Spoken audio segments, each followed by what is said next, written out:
కామారెడ్డి జిల్లా ఎల్లాపూర్ తండా, ఎల్లారెడ్డిపల్లి తండా, ఆ చుట్టుపక్కల తండాలు మొత్తం కూడా వరదల్లో చిక్కుకొని అక్కడ ఉన్నటువంటి పశువులు వరదల్లో కొట్టుకొని పోయి ప్రాణాపాయ స్థితిలో ఆ తండా ప్రజలందరూ బిక్కుబిక్కుమంటూ అరచేతిలో ప్రాణాలను పట్టుకొని అక్కడ హరహర్తనాదాల మధ్యన బాధల మధ్యన అక్కడ ఎట్లా బతుకుతామా సస్తామా అనే పద్ధతుల్లో అక్కడ తండావాసులు ఉన్నటువంటి పరిస్థితిని మనం చూడొచ్చు. దయచేసి తక్షణమే గౌరవ ముఖ్యమంత్రి రేవంత్ రెడ్డి గారు స్పందించాలి. అక్కడ అధికారుల ఆదేశాలు ఇవ్వాలి.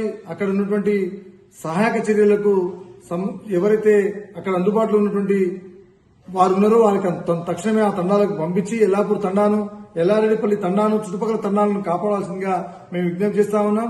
అవసరమైతే హెలికాప్టర్లను పంపించి అక్కడి తండా ప్రజలను కనీసం ప్రాణాలను కాపాడే పద్ధతుల్లో ఇప్పటికే ఆస్తులు విపరీతమైనటువంటి ఇబ్బందికరమైనటువంటి పరిస్థితులు నెలకొన్నాయి. ఆ వరదల్లో పశువులు మొత్తం కొట్టుకుపోయినటువంటి పరిస్థితి ఉన్నది. దయచేసి తక్షణమే మనుషులను కాపాడండి, కనీసం ప్రాణాలను కాపాడాల్సిందిగా మీకు అందరికీ విజ్ఞప్తి చేస్తా ఉన్నాం. ధన్యవాదాలు.